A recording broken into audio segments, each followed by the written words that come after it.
All right, we are doing some more analysis of Take the A Train. Originally written by Billy Strayhorn in 1939, it becomes Duke Ellington and his orchestra's a signature song, and the version we're doing is Ella Fitzgerald's version from 1957. So that's what we're analysing. And in this video, we are going to look at context and look at some of the things that led to this song. So we're going to start off by looking at a timeline.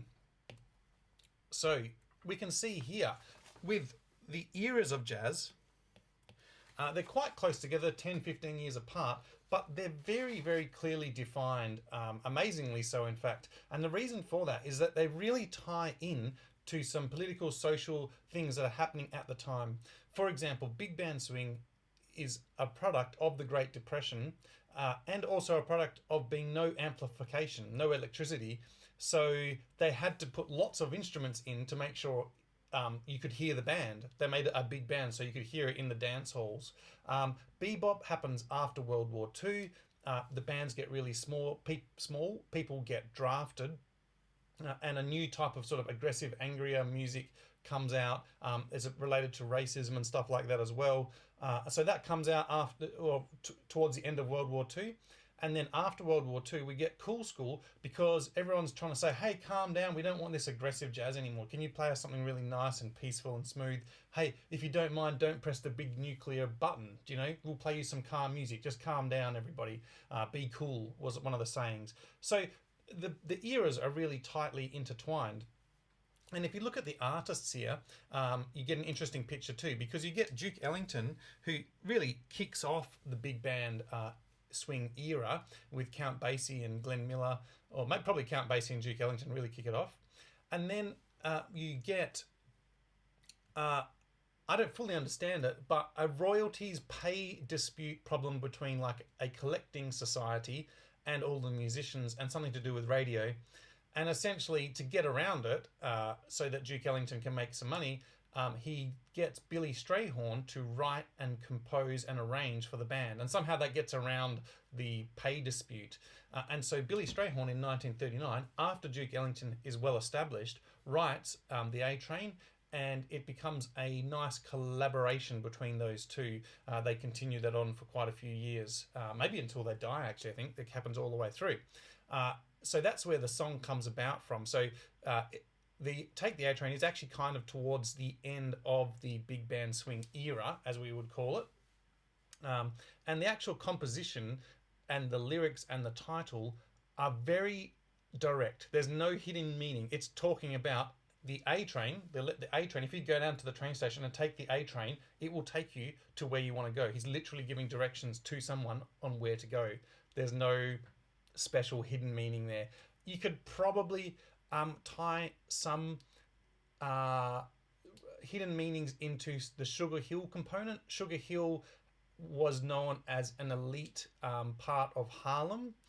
So you could try and tie some stuff to that. But yeah, it's pretty direct in what it means with the song.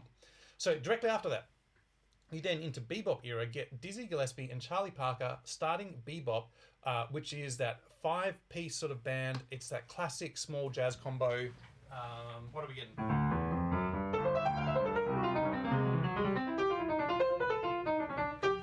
Something like that. You get that sort of bebop-y sort of sound. And a surprise to everyone is little old Ella Fitzgerald, because this music of bebop was virtuosic and difficult and chromatics and dissonant and had all this stuff in there and angular. And Ella Fitzgerald, the singer, comes along and just does it. And everyone's like, wow, that's impossible. It's just so hard to do. And there has really been no one like Ella Fitzgerald. And she shows that a singer could do bebop. So she hangs out with these bebop guys, does a lot of bebop. And then as she sort of comes across here, she slowly broadens out to become a lot more than just bebop. She does a bit of everything. And so what you get is out here where we've got our version of Take the A Train, we get a real weird hybrid of a couple of things here. We get Duke Ellington, Billy Strayhorn, Dizzy Gillespie, and Ella Fitzgerald, and we get big band swing and bebop combining into this version of that song. And so we're going to just have a little look at how those two versions two eras get combined in this version of this song. And I would think of it like an all-star version. It's not the original by any stretch, but it is really interesting. So let's have a look at it. So we're going to start off with big band. So what parts of this song are from the big band era? So first off, this is the rhythm section that we're looking at here. So that's the piano, bass and drums. And this is straight from big band. So the reason it's straight from big band is it has things like sparse piano comping. And that means very small piano comping. So, you know, all they're doing is this. He's going... And then he rests for 4 bars and does nothing. This is big band. If you're in bebop, you would be playing chords all the time. So this section through here, if I was in bebop, I'd be doing chords.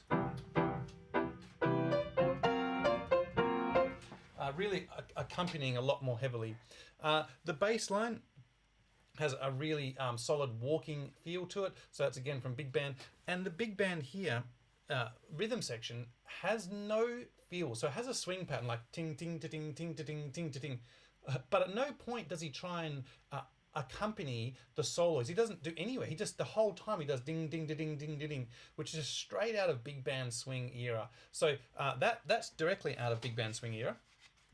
We got, moving on. Also out of big band swing era is we have the instrumentation. So we have a big band.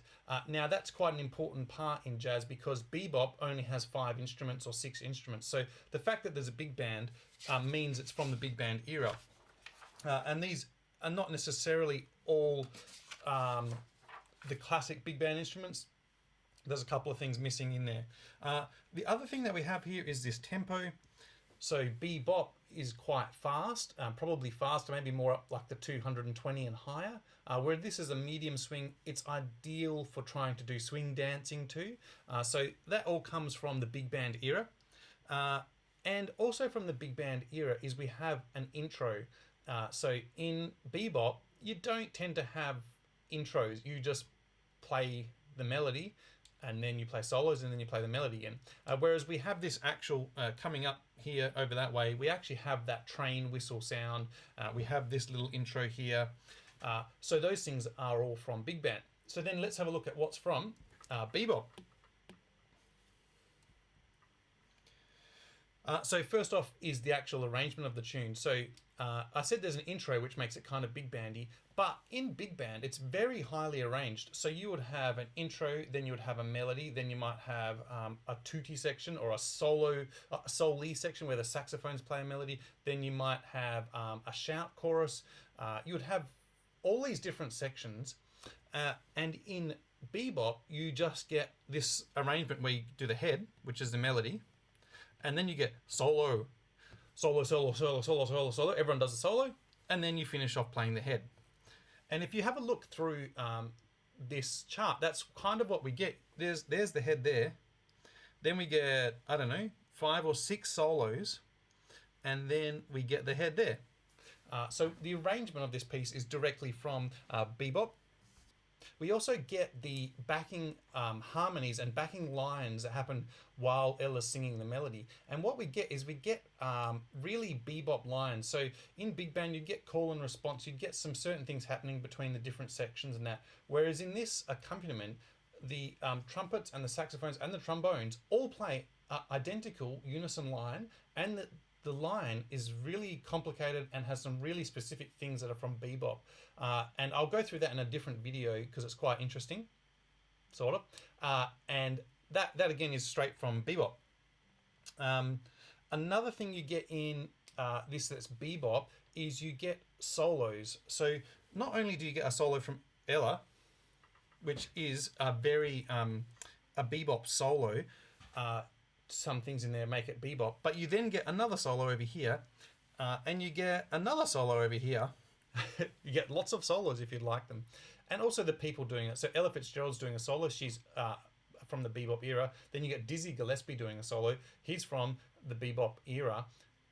Just a note to say that, dare I say it, but this is not Dizzy Gillespie's best solo. If you have a little listen to it, particularly this B section in this first chorus, yeah, my suspicion is that the melody, the Ella Fitzgerald melody in this take is amazing. There's just so much that is amazing about it, and I suspect when they listen back to it, they were like, that melody is so good that unfortunately, Dizzy, your solo that probably wasn't the best that you've ever done is going to get stuck in the recording because unlucky, the melody was great.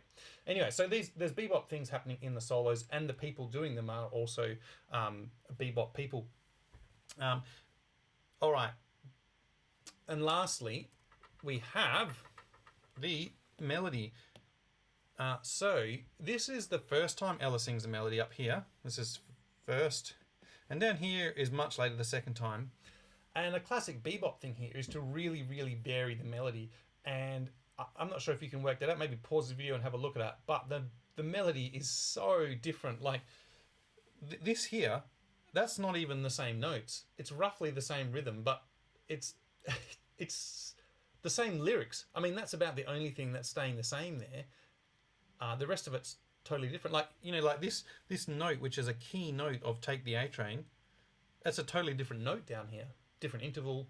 The whole thing's different. And so that's quite a bebop thing to do. All right, let's finish this off. So, this first question here is a really common question that happens in the sort of jazz world because of those things that lead, like I said at the start, so, you know, the Great Depression leads to big band swing. But for this song, being from 1957, being an all-star version, that's kind of a hard question, and I would maybe avoid this if I was writing a test, because really you're going to say, hey, it's a combination of big band and bebop, but outside of the eras. Do you know what I mean? Like it's 20 years after those eras have happened. So you could talk about how big band and bebop came together to make this recording. That's how I would go about it, but probably not a great question. This one here is a good question, I think, because, like I said, you have a very direct link to the lyrics and what's happening musically in the introduction. Do you know?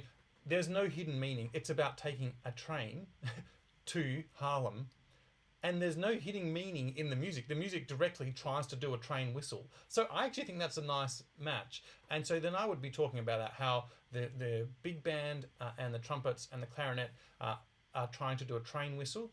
And some of the things that I would be saying is, one is the tonality or the chords of the train whistle. So you have a really dissonant chord, and I'd go and explore that and go find out what that chord actually is. I would also talk about the instrumentation of that chord. That's hard to write, isn't it? Because it's got a clarinet inside of the chord there, trying to give it a bit more of a whistle type of sound. And also I could talk about the range. So it's written really high for some of the instruments. And you might be able to talk about the articulation.